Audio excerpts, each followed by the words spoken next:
On this episode of On the Record, we delve into Mexicue with owner Thomas Kelly, a restaurateur in the making. We discuss pivoting from the desk into a food truck, from a food truck into brick and mortar, and from brick and mortar into locations with a bar program. But let's let him tell it. This is On the Record. So, David Schillis calls you. You know each other for a while. Mm-hmm. He gives you a ring, and he says, I've got this crazy idea. Mm-hmm. There's a movement going on, and I think that we should be part of it. And he pitches to you, essentially, we got to start a food truck. Yeah, you summed it up pretty well there. Insanely, though, you have your own job going that has nothing to do with food. Two jobs, one that had something to do with food that I didn't get paid for, one that had nothing to do with food that I did get paid for, but yes. I was under the impression that you started doing the internships kind of in the culinary world. I guess we could quote-unquote call it internship. Mm-hmm. In the culinary world after he gave you the call, because then you realized you had to set up and start getting knowledgeable about having a food truck. No, I was kind of dipping my toes in the restaurant world, in the fine dining restaurant world for several years before we started Mexicue. And now this is why the prompt came to you then. He knew that ahead of time already. You got it. And even more interestingly enough, David wasn't even in this business really at all, and he was somebody that was doing corporate sales. Yep. And he had a comfortable job. He was making like $150K a year, especially in 2010. That's very comfortable. Mm-hmm. And he just gave it all up to start a food truck. Yeah, it's kind of crazy when you put it that way, huh? So also, like, 2010, food trucks weren't all over the place yet. The movie Chef hasn't come out yet. Right. Right, you're ahead of things. And I could imagine that finding a food truck was probably a little bit harder back then because there weren't so many readily available from guys that maybe decided to have the same dream that just gave it up quickly.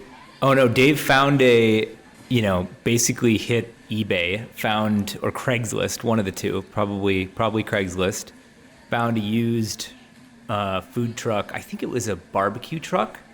It was our first. Our second was just like an empty shell of a delivery truck, an old UPS truck or whatever.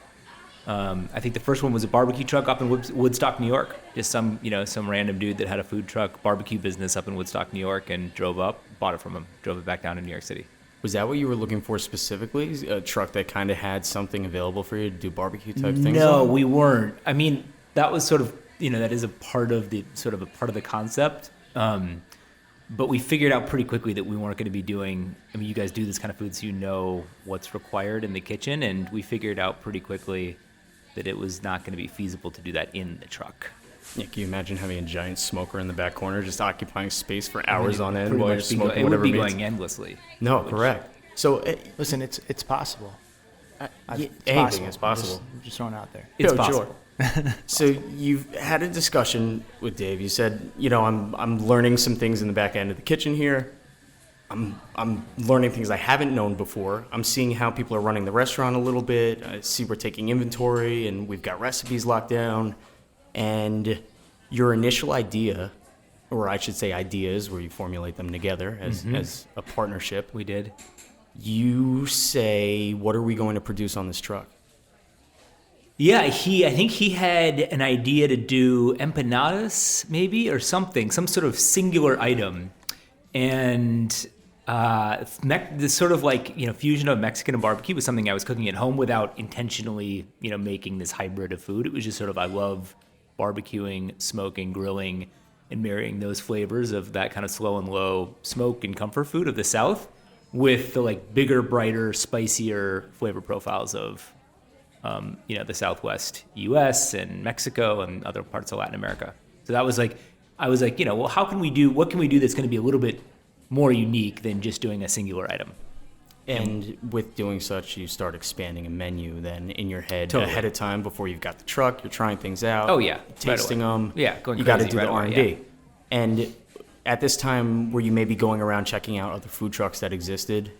A little bit, but like you said, at that time, this is 2010, and so although these were big in other cities, like in LA certainly, where Dave first got the idea for starting a food truck on the East Coast, and maybe some other cities, but they really weren't. Certainly not in New York. I mean, the trend really hadn't started. You didn't have this sort of new breed of food trucks that were a little bit more like creatively branded and food that was weird and fusions and a little bit more complex. You had a ton of great classic street food that was being produced on the trucks, but not this sort of new wave. And so there wasn't a lot to see. Which is part of the challenge of starting Mexicue, was like there wasn't really we certainly had no experience operating a food truck, but it was hard to even model other people's operations from, as a guest. You were essentially Tom Cruise and Braveheart coming over the mountain a little bit ahead of the curve. That, yes. But furthermore too, we say a lot of times too that it's almost a disservice on somebody that spent their whole life in one location working, and they don't get to see how the other kitchens work. They don't get to see how the other bars work. They don't get to see all these pros that places have developed really well, along with the cons and the areas that they fail at. Sure. So they can't take the best of all the worlds and kind of just put them together. And coming onto a truck where now you kind of have limited experience too, though. Oh, from very. Jumping in these none. kitchens. It's hard for you to maybe know some of the shortcuts that are taken throughout the world that work very well. But you also offer a unique advantage coming from doing online marketing and having a marketing background in itself. Yes. So I think it almost balance beam levels out where, you're taking your strength in marketing, being able to market this truck. You built it beautifully. Did the truck ever change wraps over the course of time? The branding, we maintained the same kind of core branding for the first 2 to 3 years, I believe. And so we had the second truck that we did had just a different version of that same core branding.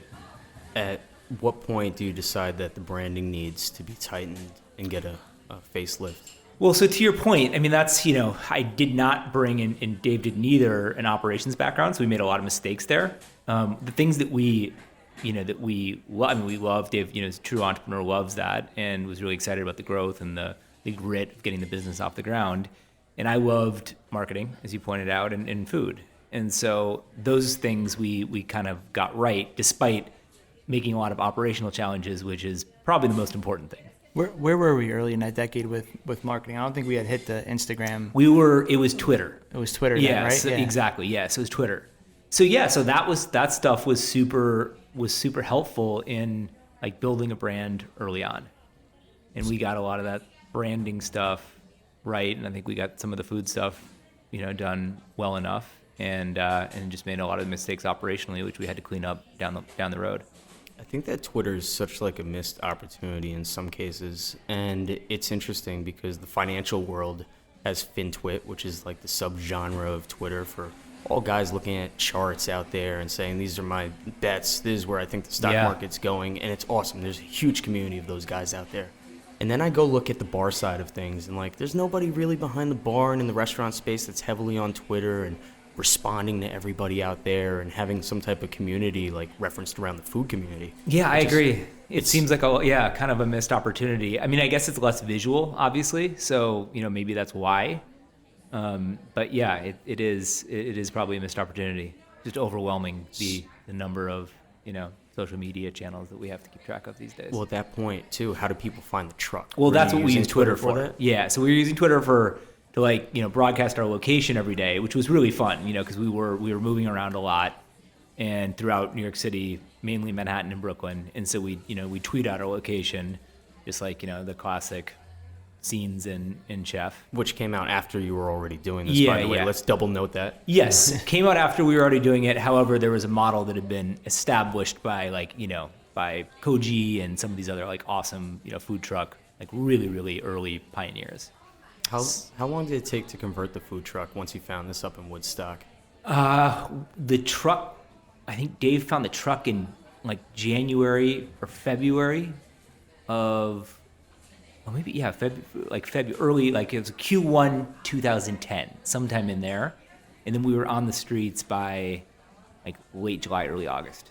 Okay, that's pretty fast. Yeah. Oh no, it was fast. Yeah. Yeah, we got to get to market. We got this truck. Oh, we got to start getting money coming into the company here. Totally spazzing about that. Yeah, we were both extremely hungry to get things up and going. I guess in the Northeast too, you have the weather to think about, so it's totally truncated season. That particular summer, I'm sure we were like, shit, we gotta at least capture a month or two before we have to shut things down, which we ultimately didn't have to do, but we assumed we would. Well, how'd you discuss that hardship ahead of time, too? I mean, living up here, we know that, yeah, food trucks kind of disappear in the winter for the majority, not all of them. But Yeah, I mean, well, so what ultimately happened is, I mean, we launched a catering company right away, not a catering separate company, but we launched like an arm of what we were doing at Mexicue is a catering, like a traditional catering business, and started building that up right away. And that was one of the reasons, is because we figured that would offset the loss of sales during the winter. Now, what ended up happening, especially at that time, there was food trucks are so new and people were going were just totally irrational about it.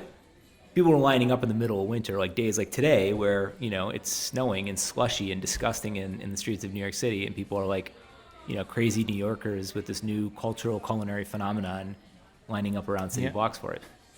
It's crazy. I know. We actually just discussed that on a previous podcast, and certainly enough, the fact that anybody in the city is willing to wait for food really shows a lot about your food specifically, and the fact that this is new to them. Again, let's go back to what time this was in, I guess, food truck world, right? 2010 just started.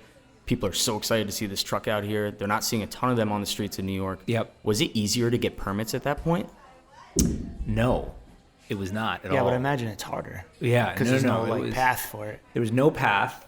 The city of New York was not releasing any, even though the trend hadn't exploded. To your point, the city of New York still wasn't releasing any new street vending permits, I think is what they're called, and so they were all black market. So it was not easy at all. We this was again Dave's department. He was running around the streets of New York talking to other street vendors to find out if anyone was selling the permit. And then we ended up in an empty commissary garage in the 50s all the way on the west side, handing some guy that we'd met once before, $10,000 as a deposit, for that would hopefully result in a street vending permit. Yeah, I had heard, I remember hearing stories back then of these hot dog carts is almost equal value to what they're doing on the street is the permit itself of being able to be in a certain spot Totally. or something in the city. And Yeah. you just cash out at some point on that particular spot. Exactly.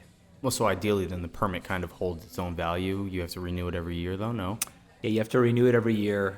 But yes, it does hold its own value. It's kind of like a taxi medallion or something like that. I would think that there was some type of fear also going into that, too, where you're just starting out this business. All right, it's going to be $10K for this permit. Is this even a legit permit that we're buying from this guy in this 100%. back alley? It's like Ocean's 11 downstairs in the casino with a baseball bat, kind of just walking up with the money here. 100% had no idea. I mean, literally brought cash to a big, shady, empty garage on the west side of Manhattan and handed it to, this guy who we'd met once before. So you celebrate for drinks afterwards, I'm sure, after you get it, questionably celebrating. Yes. And how much time goes between you actually activating the truck from there? I'm assuming it was a legit permit, right? It was a legit permit, thankfully. That would have been the end of, a quick Mexicue end to story. the Mexicue story. Because we did not have a lot of money, still don't, but certainly didn't have a lot of money in those days to start the business. And yeah, so that was, and then so that was one of the, that was pretty late in the process of getting the truck kind of finished and ready to get out there on the streets. So it was, that was probably midsummer, and we were, out in the streets selling tacos, a month later probably. I was going to say, when you launched the truck, how many menu items were on this thing? 6, 3 tacos, 3 sliders. And you prepped these out of commissary kitchen or out of the truck? We did. We got pretty creative in those early days, and I know you know something about that. And so we were getting creative, but basically we were renting kitchen space from existing restaurants, and then eventually we found a more proper commissary setup. But yeah, we had to cook it all. We were doing final stages of prep in the truck, but pretty much everything else was being done off the truck. So my buddy just took over a contract at a yacht club up north from us a little bit. Yep. And we've had the discussion many a times where we said, what if there's not enough members to essentially be showing up to the dinners where you're essentially making your money, right? Yep. And what if not enough members show up and then you've got to pay your whole kitchen staff? And he goes, this thing's a wash. I'm using this as a commissary kitchen, essentially. That way I could prep everything for my food truck and my catering business. Really? So I'm not paying for the kitchen. Now it's my kitchen, and anything I make on top, I make on top. If I finish flat, I finish flat. It doesn't really matter. That's great. So, I mean, similar to that idea where now you were renting a commissary kitchen for a little bit, so you're coming out a little bit more money to make some more money. It's right on top of each other. But you know what I mean. Yeah. I mean, it was this tricky thing because it was critical in allowing us to grow, but it also created this hub, which was kind of expensive, and so we had a commissary we had to operate with, that's where I spent my time, and we had a kitchen team, and we had, that's where we kind of had our corporate office, and so we had, it wasn't a big team, but we had a small team that was growing, and so, all of a sudden it's helpful, or at least it was in those days, but you quickly have a pressure to build more streams of revenue to support that kind of corporate commissary hub. Completely. And you're looking at the overhead that you've got to pay down. Yeah. Sure, you're looking at how much money the truck's actually making anyway. At that point in time where you just launched, you start hitting the street. How long are these lines that people are actually waiting on for the food here? Are they still kind of just literally small around... lines? What's that? When we hit the streets? Are they small lines at this point when you just started? No. Right off the bat, lines around city blocks. Insane. And I don't even know. I mean, it was one of these classic things. It was literally, where we tweeted our location. We didn't have any. I don't think we had any press to speak of. Although we probably were. We were probably, I don't know, maybe Eater and Grub Street and a couple other small online outlets, and then it just snowballed very quickly. But right off, New Yorkers were so curious about this that just having this billboard on the streets resulted in lines around the block literally on day one. So how once you open the Twitter, how fast did you get from 0 followers to wherever you got? How? It was exponential growth within just within months. It's insane to just think about being in the right place, the right time, the right completely. visual stimulation, right? Oh, totally. It's painful to think about in some ways because it wasn't too difficult. And these days, we just plateaued at some point. And these days we sit there and we're creating all this content on Instagram and just starting TikTok late, whatever. Just investing a lot of time in creating content for these, for these platforms. And it's the growth is I wouldn't call it exponential. Think about early on to where all these social media channels, I still can't wrap my head around TikTok. I give you all the props and praise for being able to get out there and start doing it. Are you on the TikTok? Yeah, I say the TikTok. TikTok, I know exactly. You saged yourself. I know exactly. Well, yeah, I'm right there with you. if you looked at my TikTok account, it's I'm blatantly aging myself on it. But yeah, we are. We just kind of started literally in the last month. Started actually experimenting with that. It's a fun platform. It's a little bit more. I'm gonna have to follow you. I've been trying to figure out what works. You'll be our 11th follower. There you go. I'm up to 100. We're up to 100. Oh, nice. Yeah. Well, you got us beat. So it's funny though because at this time, and we discuss it all the time. The cameras on the phones weren't up to par yet. Yeah. And, this day in Facebook in 2009, all you see is a pixelated picture. And you're like, what was I even shooting at that point? Do other people understand what I was shooting? Yeah. So as the time starts going on and these different platforms start developing, this was still a job for an intern to do, to tweet things out, to be on Facebook, until these huge corporations started realizing, holy shit, this is the face of our brand now. And we've got this 16-year-old kid that has zero experience in the world operating and maybe even hitting a party on Friday, Saturday night and hitting the wrong button, thinking that it's going to their own Twitter or Instagram. It's kind of wild when you put it like that. Literally, that's a realistic thing. People didn't realize this happened. Just make that kid do the Instagram or whatever, and then all of a sudden that kid is the most influential person for a company. Well, it resulted in tons of PR disasters throughout a lot of companies in this time period, and that's when the realization started happening that, this is something serious, and we have to start building on it. And for where you were just able to tweet out what you were doing back in the day, like you just said, how much time do you spend doing content? I'm sure it's a partial whole day. Do you jam out days at a time? Mm-hmm.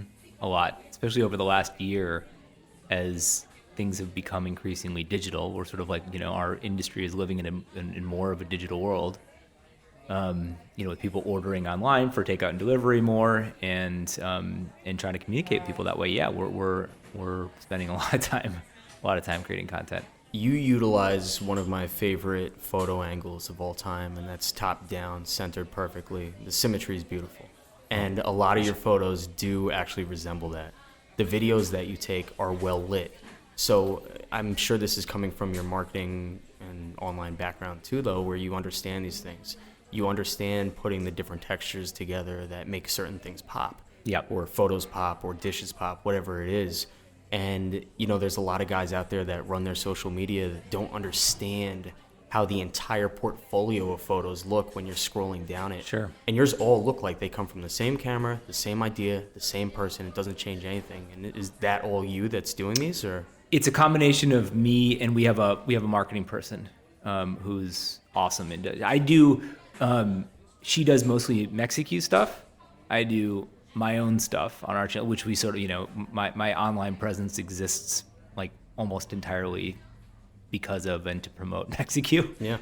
So we look at that as like, part of the ecosystem. Our, myself and our other team members and, guest influencers, Mexicue's own channels. And so it's all sort of like part of this, ecosystem of digital communication.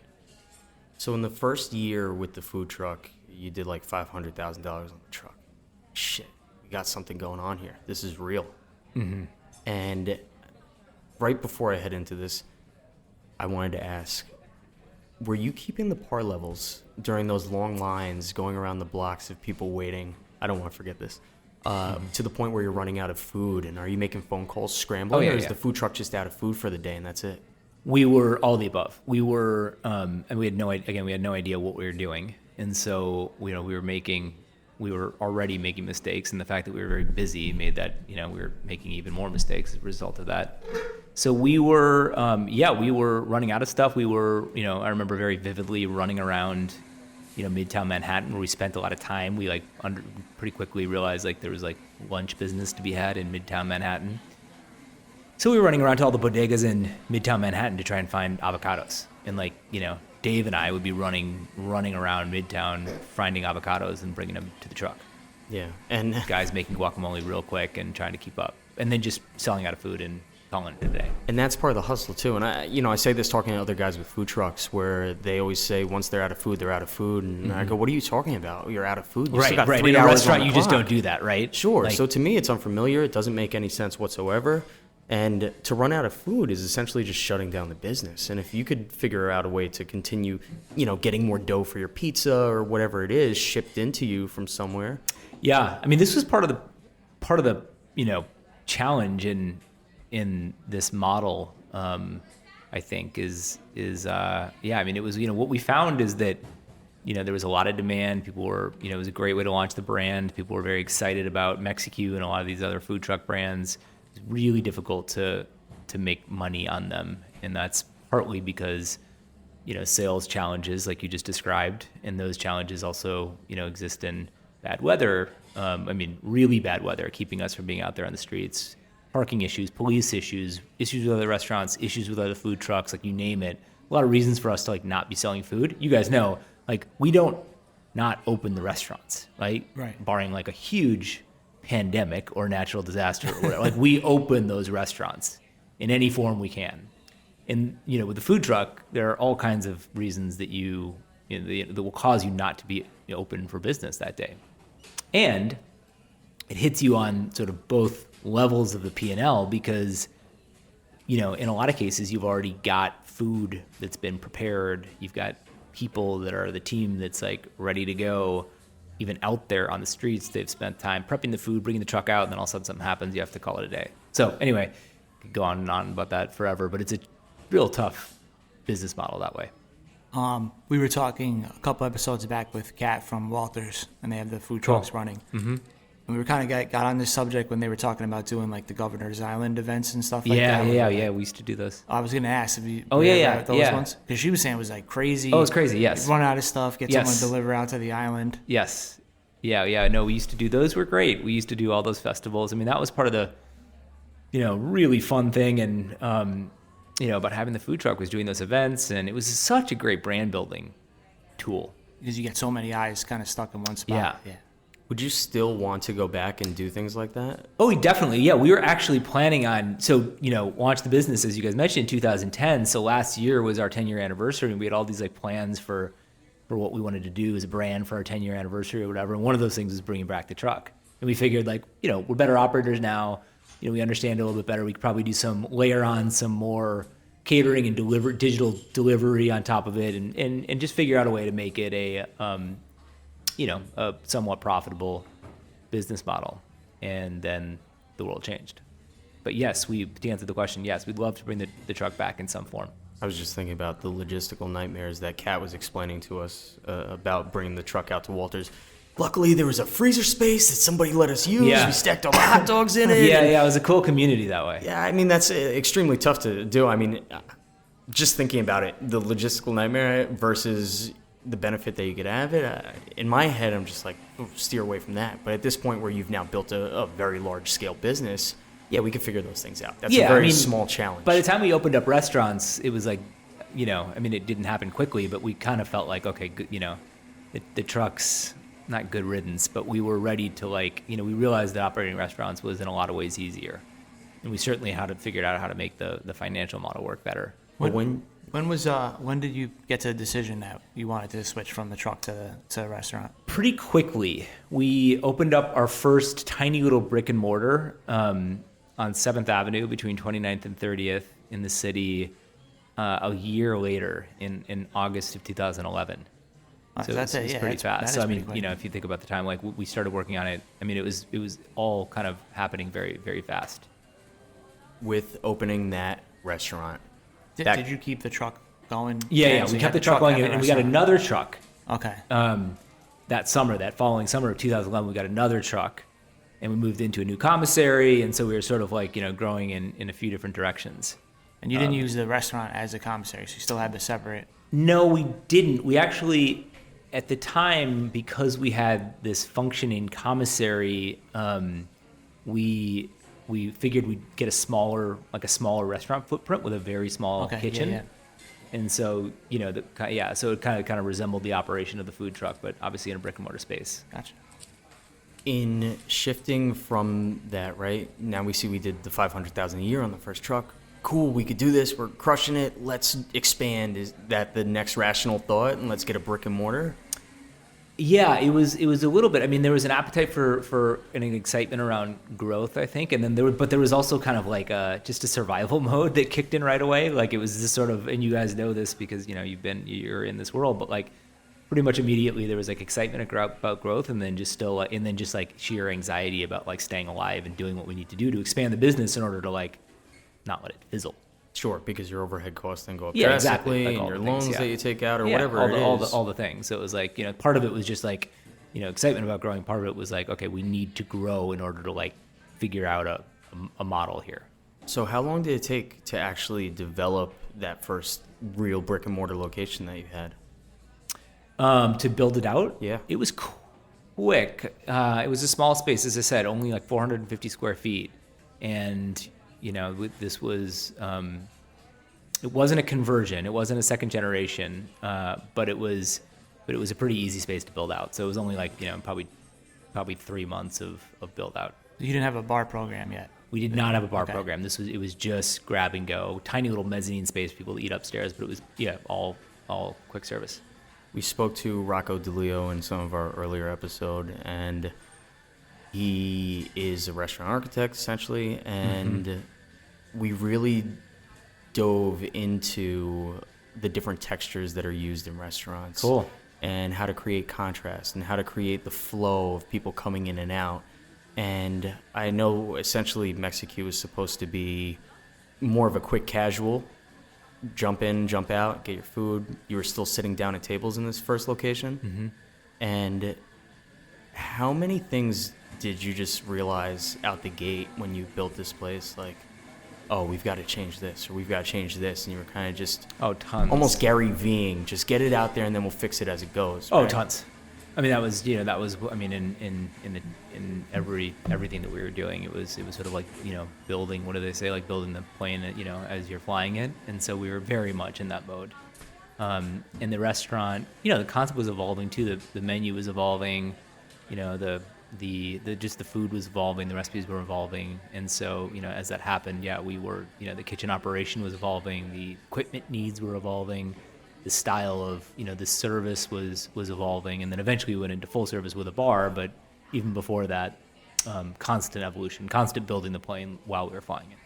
A lot of the items I would suspect that were on that original location menu then were essentially an evolution of the truck. Because you have to give a little bit more onto a plate than what you're just handing somebody on a truck. Yeah. We have to make the plate look beautiful and make it look like it's worth, well, I mean, it was 2010, what, $14, 15, 16? Yep. It's funny to think back of inflation and how cheap prices were in restaurants, along with the rent and whatnot. So sure. How did you wind up scaling maybe something just like taco plates out there? Well, so that first evolution from truck to primarily grab and go, and things have evolved considerably more now that we're in like a full service environment where you're actually plating food and people are sitting down and you have cocktails and that kind of thing. But in that first evolution, it was I think the big change was it was less like individual tacos and sliders. Like people were cool with like going up to the truck and just buying like one taco or whatever. So that was one thing, is I think we bundled things a little bit more, like, sold things in sets of 2 or 3 tacos or sliders. The other change was we realized that we kind of had to broaden the menu to appeal to more people.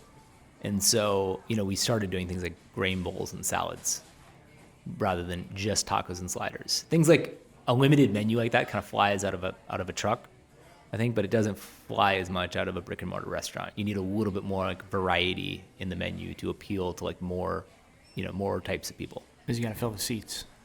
Yeah, I mean, yep, exactly. You got to fill the seats. You got, just do more volume, and that's something we struggle with all the time because, we have a split. I run the front of house. My partner runs the back house, and not so much now, but we used to struggle all the time. But how many things can we put on the menu? We want to try to keep it as simple as possible. Sure. You don't want to exclude, one demographic or somebody else because you don't want to lose a table or something like that. So it becomes like a tricky, the product mix is always a tricky thing. Well, right, absolutely. And for you, because you guys are barbecue, right? And so that's a interesting one because obviously people are coming to you for this like comfort food and big, plates of meat or whatever, but you need to have salads and other things as well. And so like the P-mix may not necessarily tell you that, but you need to do it. Well, that's where Just eventually introduced the rice bowls for lunch and gave a quick, different way for people to come in, get out without feeling like they're bloated and have to go back to the computer and do work, right? Totally. We're so behind the trend on that, though. Like now everybody, it seems like bowls are wildly executed. But when we're talking about, 10 years ago, there's very few places you can go in and get like outside of like an Asian cuisine or something like that, so. Yeah. Starting with 6 items on the truck. That's kind of I'm not going to say it's easy to do, but it's easy to do in comparison to what you were going to do in the restaurant itself. Yep. I mean, how big was that menu then?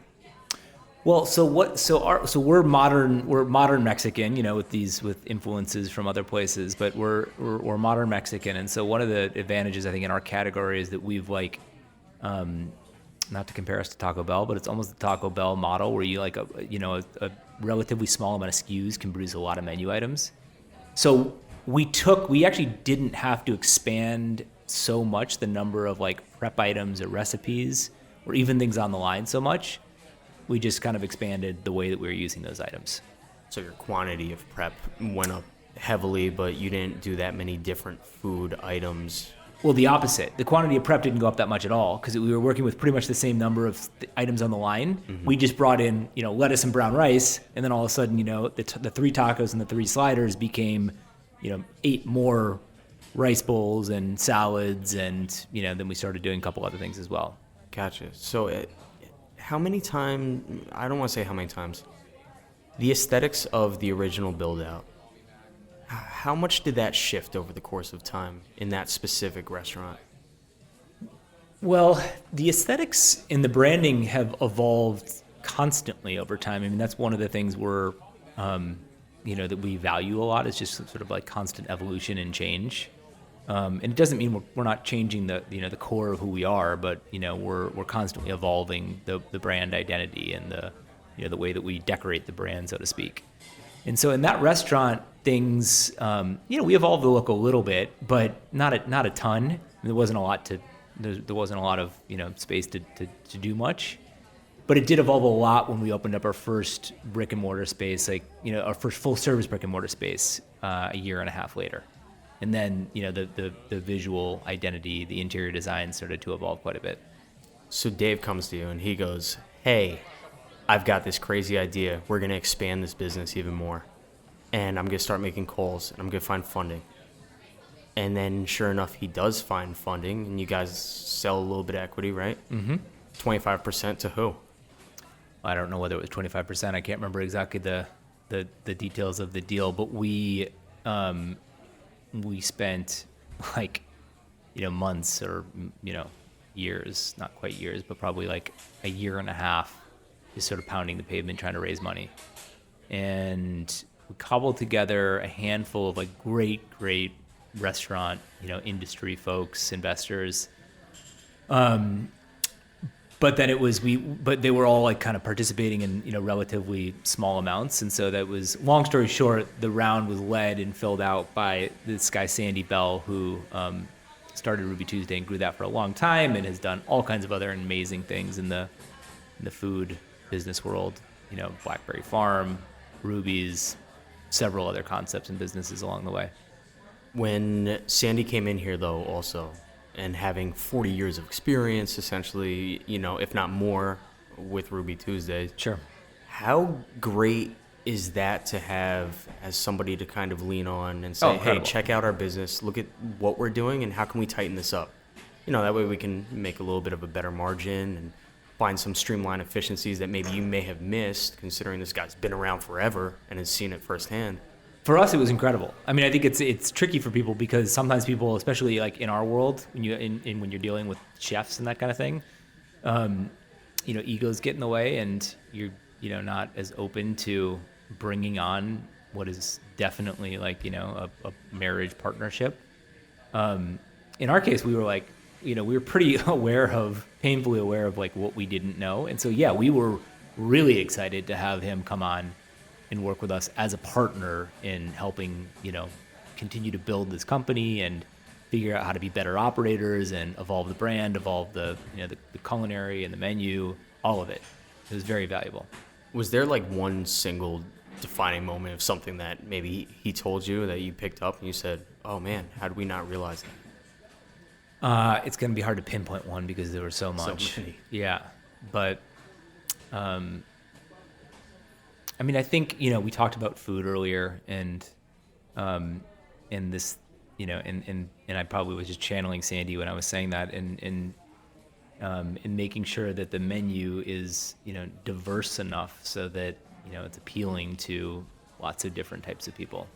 And so, for me, as this is the person who is focusing on food and branding and marketing, working with Sandy on those things, that was, those types of things were really, insightful. And probably, I do a decent job of listening, but, it's tough too when you've got your baby and your creative baby and someone's trying to work with you on evolving it and giving you advice. And so at the time, I'm not sure I was, not always stoked to hear about ideas, but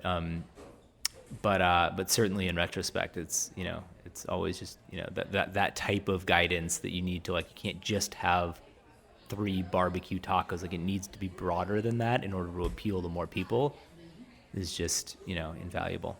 I think that the realization or the ability to have the realization that you're maybe too close emotionally to something where you look at the decisions that are made and you can't almost accept somebody else's. And I say this as, my grandfather's a 90-year-old guy. Pipe just burst in the house up here in New York. He lives down in Florida. He's got to sell his house. He's house poor. Yeah. So every time he talks to me, I say, Gramps, this is super easy. I understand there's memories in there, but there's one way to solve this problem. Sure. It's to sell the house that you haven't spent any time in 3 years. Right. And of course he doesn't want to hear it. Right. But I'm making sure that, I take some of the glove off a little bit and give it to him a few times. Yeah. And, Yeah. Anybody in this business. So violent.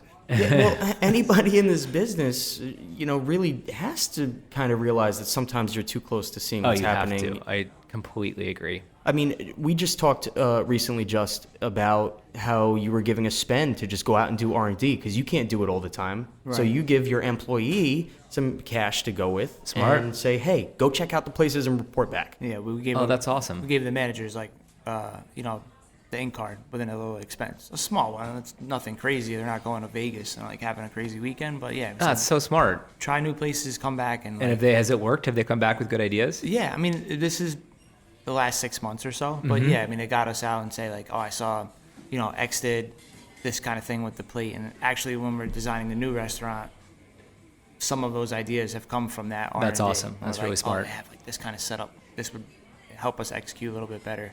That kind of thing. That's cool. I might steal that one from you.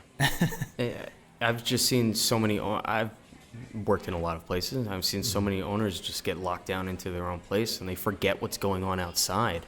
And then they essentially get what I call the dinosaur effect, where they're just locked in their way. They never change anything along the way. Yep.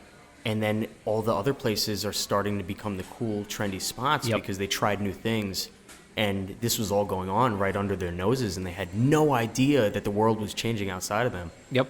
And I think that's like the most dangerous thing in the restaurants. We kind of more recently have been successful in building that kind of culture where we're like open to the staff having suggestions. I think before, not that we would like shun it or anything, but I think before it just didn't hit where people were coming in with their ideas and saying, I saw this, I saw that. And right now, I feel like every week, either our bartenders or our staff even will come in and say, oh, I was at this place. This was pretty cool. Like, what do you think about doing this? But, with like our spin and just appreciating that they kind of get our culture. Love it. But being able to come back and like, well, it's like, it's a cool new feature to have. Oh, that's culture, awesome. That's invaluable for your culture, I think. That's great. What happened? What was the next store that was opened up? So after the first quick service that we talked about on 7th Avenue and Sandy comes on, we take a step back, think about now that we actually have like some breathing room financially. We have a partner who knows what he's doing as opposed to us, and a partner. And so let's the three of us and the rest of the team. To your point, Justin, like let's think about what we want this concept to become. And so the next restaurant we opened was on 40th between Broadway and 6th, and that was the first full-service restaurant with a bourbon, tequila, mezcal bar, and an expanded menu, and in full service, a quick, casual kind of full service. With putting in the full bar now, that's a whole new world that you haven't experienced yet. In some senses, at least, the putting it together, maybe not the drinking side. Yep. But at that point, is it recommended to you to just have somebody hired to put together the cocktail menu and put together?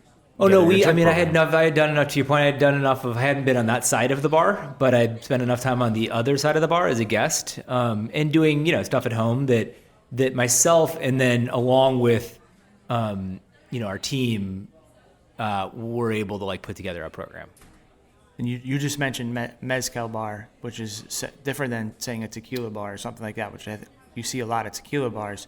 You don't see a lot of focus on mezcal. And I had written in my notes because I saw on your Instagram, or I don't know if it was Instagram or some other social media, but every once in a while there'd be a mezcal pop up somewhere in there. Yeah, well, that shift happened actually over time. At first it was primarily tequila with a little bit of mezcal. And then the more we like dove into that world of agave spirits and like understood mezcal, we're like, holy shit, like there's no other spirit like it. I've just completely become obsessed with mezcal. And so we actually still sell a lot more tequila, but I'm trying to put, over time, we put more and more emphasis on mezcal and trying to educate people on mezcal. And so we do all kinds of tastings and, we do cocktails with them and tastings and stuff, in the store and online and stuff. So yeah, it's cool. I almost don't even think that it's an obsession with mezcal. I think you just have an obsession for smoke in general. Because every single section I look with everything you do, there's smoke involved here and there. Well, that's true. I do like smoke.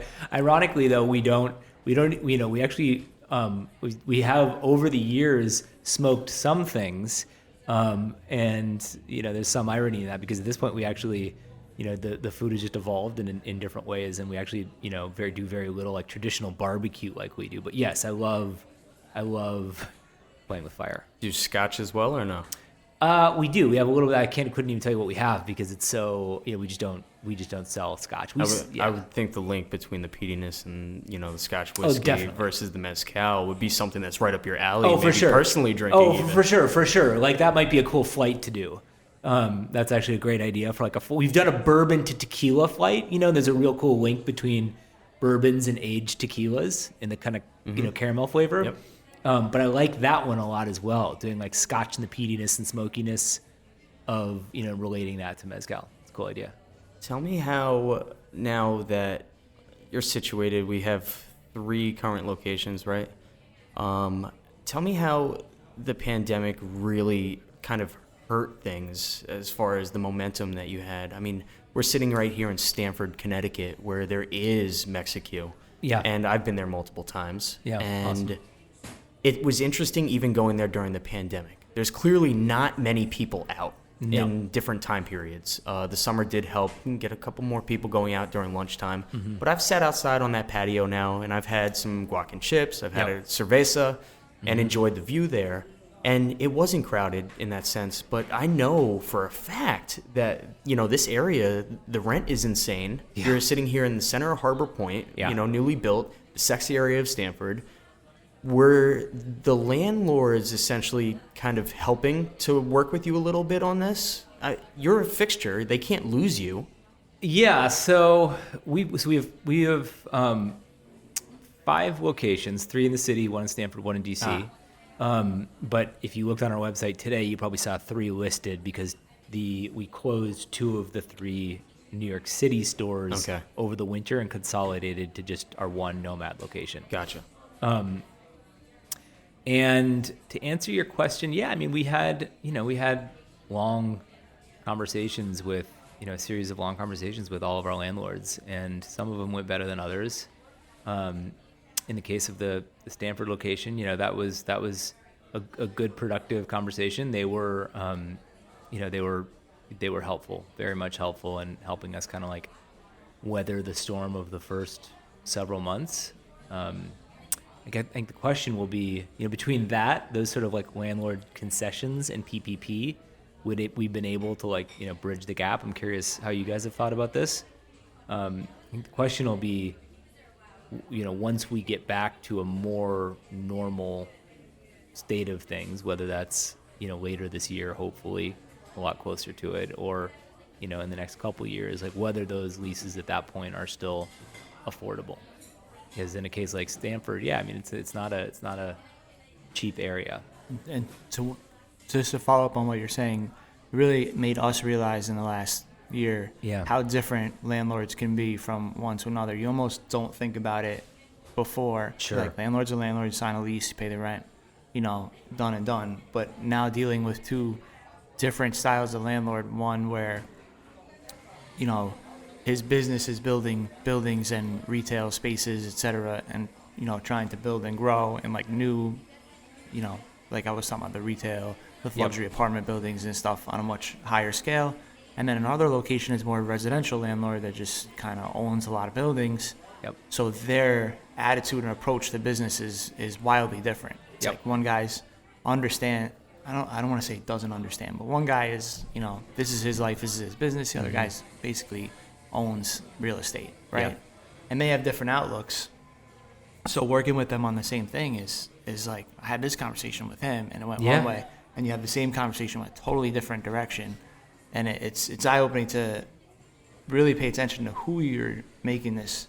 When you're opening a space and you're talking to a landlord, you have to really approach them. We spoke with Kyle about this. You're referencing your 2 different landlords, 2 different which landlords. have very different ideas. Different business landscapes in their own right. Yeah. And now we're saying like if we're gonna go into another, our plan is to open several locations, in the future as well. And we're really taking into account when we go into these deals, you have to almost interview the landlord before and say like this guy's your partner, whoever it is, he's gonna be your partner going forward. And if we didn't learn anything from this year, is that relationship is extremely important. Oh, I couldn't agree more. You know, and we signed that new lease that we were talking about, and one of the big differences was putting in a pandemic clause. Yeah. Which we, luckily enough, we didn't sign the lease before, and then this happens. We're like, we need to put this in. Yeah. So we were able to negotiate something where, you know, basically it's if we're under an order where capacity is restricted or something like that, the rent scales down with the amount of capacity. So, you know, for a 50% capacity, the rent would reflect, Oh, that's great. you know, that number. That's great. And it's all linked to, you know, a state order, executive order. So it's, you know, it's not random. You can't Yeah. say like, oh, you know, we were only allowed. So if there's an order like there is now, and not just specific to COVID, anything. Yeah. You know, like, No, that's great. That's really smart. so that kind of kicks in. We had that conversation with the other landlord, and it's like, oh no, you talk. What is this? Yeah. No, the rent's the rent. You know. Exactly. So those kind of things we just realize are so important with going forward and stuff like that. Yeah, no, I totally agree. Presuming that we get through, you know, COVID and the way that we have to operate restaurants right now, and eventually things will, of course, get back to normal again Yep. down the road somewhere. What maybe is the plan for Mexicue expansion? Or, you know, this is a longer term idea that I'm asking you here, not necessarily let's just get back on the horse first and just start operating again and get there and then take it from there. But where do you see maybe an expansion? Oh no, eventually? we're actively looking at sites now. We'd like to, you know, our plan pre-COVID is the same one that exists today, which is just to expand in, you know, in a way that we feel is like kind of like slowly and organically, and that means probably trying to get, you know, 1 to 2 restaurants a year open, and we're looking at New York City still, but it's a bit of a risky, you know, market right now. It's a little harder to say. I think Stanford by the summer is going to bounce back, just like it did last summer. We were actually up in sales like double digits last summer over the prior summer. Same. Yeah, so I'm like Which is optimistic about that. Yeah, it's great, totally. Yeah. So, you know, that was certainly not the case in New York City. So we're looking at DC, thinking about Boston, looking, you know, we love it up here because my director of operations and myself are both based here. We like to be in the restaurants as much as possible. So yeah, we're, you know, just going to try and keep slowly, you know, growing the brand, growing the team. What makes you target when you go outside of like our area, right? Because we know our area pretty well. We've been local, you kind of know what New York City is, you know what Stanford is. How do you target the DC market or the Boston market? Like, what tells you that's where this concept would be successful?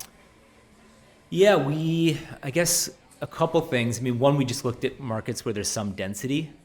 You know, that's for us. I mean, that's where the concept started in New York, very dense market. Mm-hmm. And so we know that works with what we do. And, you know, that's usually good for everyone. But so we look for markets that have some density. And then, I mean, this isn't super sophisticated, but we just, you know, DC, for example, when we looked at opening up that location, as we looked at drove around the market, spent more time in the market, eating out, having drinks out, whatever. We just saw the, you know, kinds of people that we were seeing as guests in the New York City restaurants. So there's probably there's a lot of more sophisticated analytical decisions that go into it, but I mean, you know, those two are big factors. Yeah. But, and then again, what's critical is that we can just be there. So like that defines the broad outline of like where we potentially go. Then have you given any thought to whether or not I'm gonna use the word Main Street, but do we need to be on Main Street, or have you thought about like being off the beaten path a little bit where people might have to find you? But we generally try and veer towards Main Street-ish. Okay. But, you know, it's always, I mean, you're definitely like pointing to like a delicate balance there that exists. I mean, we're definitely not, you know, we're not like a destination restaurant. We're, you know, more of like a neighborhood restaurant with, you know, accessible, delicious, you know, accessibly priced modern Mexican food. And so we're not like the, you know, new, crazy, cool, whatever that's, you know, that someone's going to drive out to the outskirts of Brooklyn for. So we can't be too far off Main. But we also don't want to be, you know, Main on Main is expensive. So we try and find, you know, just off Main on Main, if that makes any sense at all. Yeah, no, absolutely. For years, you know, being behind the bar in Black Bear, which is a high volume, it was a college bar for the most part. Yeah. In White Plains on Main Street there. the rent was just getting astronomical. Yeah. For what you were getting, it was like $25,000 a month. It was absurd. And just right across the intersection on now the less desired street, because it had its turn and then it lost its dazzle, the rent was half the price. Yeah. And I continually just kept saying, some smart guy's going to go in there with a concept on a half-price rent area, and it's only right around the corner, walking distance, and they're going to make a fortune. And sure enough, look at Paul at Pax, Romana now, there's a building going in right across the way. The rent's gone up significantly from where it was 5 years ago. Yeah. And these things do tend to change. So where Justin's saying, hey, do you want to go on Main Street or do you want to go on just that side street? It's right around the corner, but, close enough walking distance. Yeah. I mean, to me, as you're building out an actual concept, really, where people are going to go to and they want to go there, you could probably get away with being a little bit on the corner street and not necessarily right there paying the full rent. Yep, agreed. And, I kind of guided you into asking where maybe you intend to go just based off of, I caught the article from the Washington Post that kind of tore apart Mexicue, where they said it's an identity crisis. Yeah. And it's funny to see something like that because, A, that's just one person writing an article. Yeah. Secondly, Italian doesn't really exist in New York as a chain staple restaurant because we have such good Italian mom and pop joints, right? Yeah. So we don't see that up here. And I'm just wondering in what areas maybe you steer away from because the concept just doesn't work, because maybe they've got something on their own end. Yeah, I mean, that was an interesting one because I could delve into this one, but it was I think we didn't fit the mold of what this journalist thought we should be, despite me being like very specific about how we view ourselves, our brand, our food, which is not at all, authentic barbecue like you guys do. Definitely not authentic Mexican, but this sort of like, creative blend of these various influences. And I talked a lot very openly about, that and how we prepare food and, and how it's different than a lot of authentic techniques. And so, but in that case, it just didn't fit what this guy thought it should be, I guess, based on the name, maybe. I think, it's never fun to get a review like that. And that was actually my first, probably of many experiences with, just getting like kind of burned by a journalist. But, there's a big difference between like what these like journalists are writing and what like people and, the average person is looking for in a restaurant. And so when we opened up our DC restaurant, it was kind of one of those classic cases of like all press, even bad press can be good press, because people loved it. I mean, if you just look at like the reviews on, Yelp and other online reviews, like no one's like commenting about the nuances of like the styles of cooking or whether or not we're smoking a meat or whether they just like the food because we're making, good scratch food from fresh ingredients at the restaurant that's tastes delicious and big bold flavors and all the things. And same thing with cocktails. So, you make a very good point. Like, you got to be cognizant of like where the concept is going to resonate and where it won't. But just in the case that you brought up, like, it's not, sometimes what the journalists might write about in the Washington Post is not indicative of whether the concept's going to resonate with, people that actually eat out in a place like DC. No, I fully agree. I think there's a huge disconnect between one person's view and a write-up, right? Right. I mean, if you poll 100 people around the area, if they've been to Mexicue before, and did you like it or did you not like it, I'm sure you get like a 50-50, right? Because not every single place is set up for every single person. I'm just making a number that's fair, and that was 50-50. 90-10. It would be nicer. Yeah, of course. Well, in saying that too, though, 50-50. I agree with you that I don't even think that bad press is negative press for the business. Press is press. Yep. And the fact that they're coming out for a reason. You made some type of footprint going in there, Yep. and they said, we got to check this place out. It's big. It looks nice. Let's see what this is all about. So they sent somebody in and do a write-up. And that's what every single other person is going to do on the street, whether the write-up was great, whether it was not great. Sure. And to say that they don't know what they are, restaurants are all becoming just fusions anyway of different ideas. So who are you to say that there's an identity crisis? We're doing exactly what we wanted to do. Yeah. And it's successful in all the other spots. Totally. And there's such melding of food in the the history of cooking and the culinary world across the world. It's like it's a little crazy for someone to sort of like, just to try and claim that something is not in the right category or authentically this or authentically that. I agree. Listen, you get reviews, good ones or bad ones. A good one is nice, but it's, nothing crazy. A bad one sucks, but also nothing crazy. The ones that are important is when you walk the floor on Friday to Saturday 100%. night and talk to the tables. Those are the Absolutely reviews you agree. need. And that people saying it in the restaurant, people saying it, Yelp tortures us as much as it tortures anyone else, but that's also more important, than Right. what these major publications say. I totally agree with you. That's the stuff we listen to.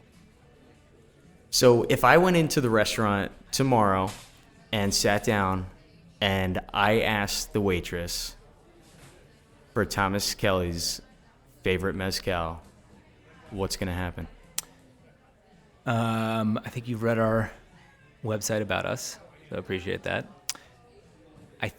It's always a very challenging question to answer with mezcal because it's constantly changing and there's so many great options. But I would probably say today, a Tospa Pachuga is one of my favorites that I'm drinking today. Not today, but these days. Tom's drunk. It's not too early, is it? It's Friday. It's almost 1:00. There's a Pachuga by a brand called Tospa, which is really delicious. And do you know about Pachuga? I don't. Okay, well, I'll tell you guys real quick because you're a bartender, so you'll appreciate this. But so I'm sure you know generally about how mezcal is made. The difference when someone's making Pachuga, when a mezcalero is making Pachuga, is they fill like a basket above the still, right? And they fill it with all kinds of stuff from around the property. So it can be like pine or herbs or whatever else. And then a lot of times in addition to that, they hang like a carcass of an animal. All kinds of different stuff. They do like iguana, they use turkeys, chickens, whatever. So it's like super, bringing the kind of the concept of terroir to another level here. And so you soak up all that flavor. Interesting. So it just brings like just really, really like interesting complexity, a lot of times some sweetness, just like crazy funky flavors to mezcal. So this one by Tospa is awesome. All right, we're going to have to actually walk into Mexicue and actually taste this at some point over the next weeks here. Cool. What's next as far as getting back open again? We're here in the summertime. Yep. I'm very much looking forward to the summertime. We are, as you guys probably know, we're sitting here in, mid-February, and we just a week ago, we're opening up in New York. So that's good. So we're starting to open up inside in New York very slowly and carefully. But that's good. And we're open in DC, open in Stanford, and yeah, hopefully just, continue to bring more people in the restaurant in a safe way.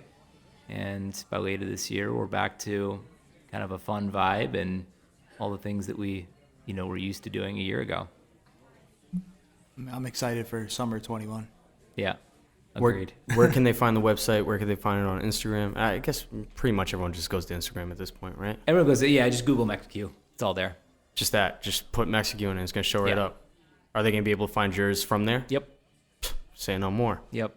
Because I wouldn't be able to tell you what my handle is, so.